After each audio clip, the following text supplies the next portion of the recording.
Okay, the way we know that is based upon the verse here in John chapter 5, verse 28 and 29. Jesus says, "Do not marvel at this, for the hour is coming in which all who are in the tombs shall hear his voice, and shall come forth, those who did the good deeds to the resurrection of life, and those who commit the evil deeds to the resurrection of judgment."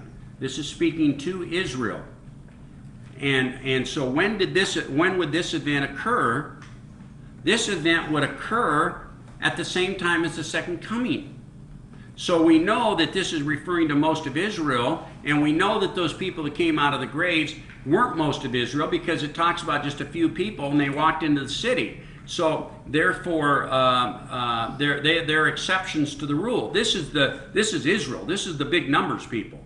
These are the big numbers of Israel that are going to be here, and this is going to account for the issue being is when he returns. The question could be asked: they're all going to see him. Well, when he returns, when's he going to return? He's going to return right after the tribulations. Now, we may differ on our application of this, but I think most of the people are going to be dead at that time. We're going to have a much smaller population when he returns, the second coming of Christ, on the planet Earth than we did prior to the tribulation started. So the numbers have diminished. But are any of those numbers people that that pierced him? The people that pierced him were 2,000 years ago. And now he's saying when he returns, these people are going to see him, even the ones that pierced him, which were the Jews and the Romans. How could that be unless this event, Judah, in John 5, 28 and 29, happened somewhat synonymous, somewhat at the same time as the second coming? If these people were resurrected from the tomb, they would see, even the ones that pierced him were resurrected, they would see Christ and his second coming return. You see how that can work out? You said those are referred to as the first fruits? Or the first No, I never said nothing about fruit, No, Daniel. I said first fruits. That's the term used for it. Oh. So if in fact we know that this gigantic resurrection is going to occur at the time of the second coming, because we got to put it somewhere. It certainly doesn't come in the millennium. And we don't see any place else we can put it, because it says that there's going to be a judgment that's going to occur as a result of these people coming out of the tomb. And we know that judgment doesn't occur, hasn't occurred so far, and it's not going to occur until the second coming. That's all purpose. He's coming back. He's going to separate the sheep from the goats. There's a judgment going on there. So it all kind of fits, you see. So therefore, who do we have in heaven?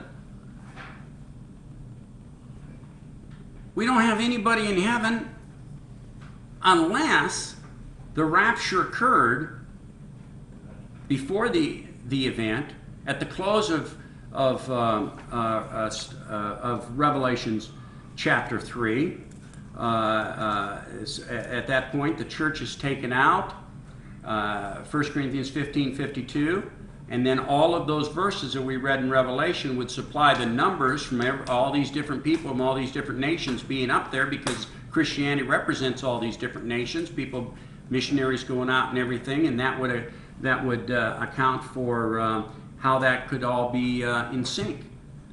Does this make sense to you? Or it may seem awful complicated, but... No, I think you did a good job making that point. It is complicated to make that point. But I can see what it's definitely it's a difficult point to make, but it's clear that this is pre-tribulation evidence for us. So what I'm saying is, we started out last week and we said that we're going to look at these four views and go through the book of Revelation, and whenever we found a verse that would support one view, we would identify the verse. And that was you remember I said we fairly do this, and we find the verses. If there's one for the preterists, we're going to use it. One for the mid-trib, we'll use it. One for the post-trib, one for the well, right off the bat, we've eliminated everybody here except the pre-trib or the mid-trib. Right in the first we're not even through with chapter 1 yet. And this stuff is being addressed right from the start. I have a question. Go ahead. When And everything else in the book, everything else in the book, I think is built upon the foundation that's being established right now. Go ahead. So you're saying that when Jesus returns, that those people that were raised with Jesus, they're going to see him coming? What do you mean, raised with Jesus? Well, when Jesus rose from the dead, there was others who rose, who rose from the dead, right? I said that at the crucifixion of Christ, people came out of the grave. Okay? Oh, okay. Okay. Out of those people, maybe there was 10 of them, maybe there was 20 of them, maybe there was 100 of them. But to think that there was 10,000 of them was ridiculous, or even 1,500 of them was ridiculous. The town wasn't that big. Their population couldn't overtake the size of the town. So in other words, they came and they showed, they walked into the town and showed, which implies to me there might have been somewhere between 20 and 100 of them that came out of the grave and walked into the town and displayed themselves. And they had bodies, spiritual bodies, and then what happened to them?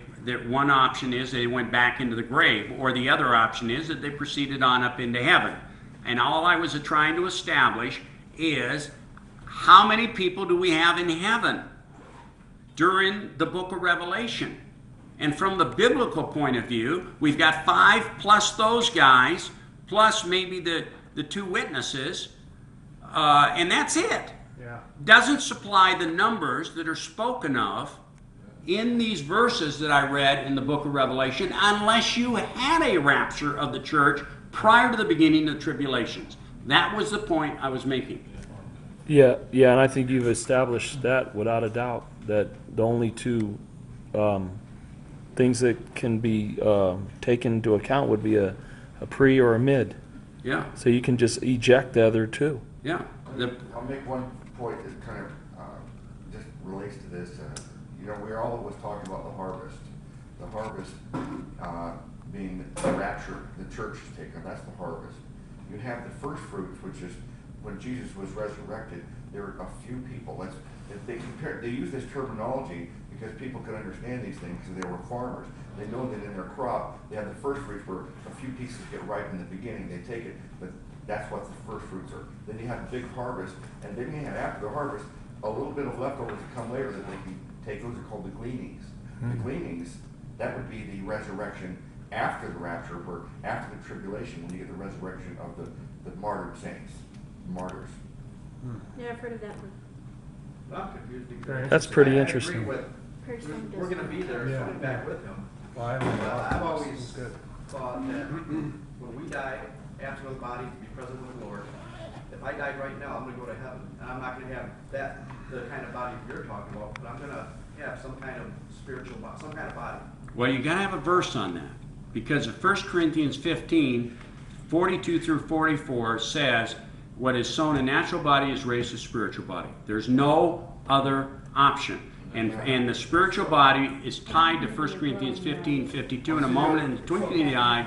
There are some things, though, that I might be able to say, or someone brings up a point, and we don't have the verses, because I don't have all those verses in my head.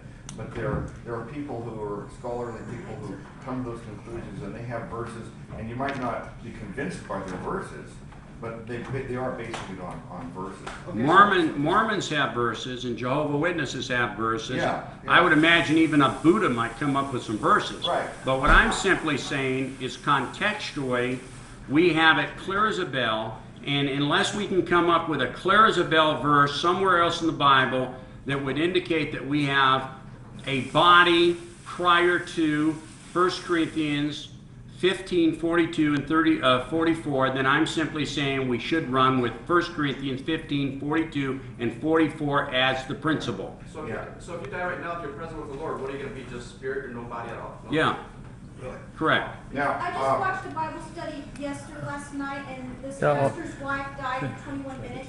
She said she went to heaven. She saw. All you gotta do is open up the coffin. sidewalks The body will be full, there, and she met, but the person won't. her son that died. Did you see the one about Pierce? Okay, let me just tell you this. On a 1 to 1,000 scale, just so you know where I'm coming from, I put 0 credibility on stories like that. I've heard them all my life in Christianity, and on a 1 to 1,000, trying to be as fair as I possibly can, I put 0 on a probability factor on stories like that. Christians love to tell yarns. And I want to tell you something, that's about all they are in most cases. Yeah. So, I asked her, by the way, about the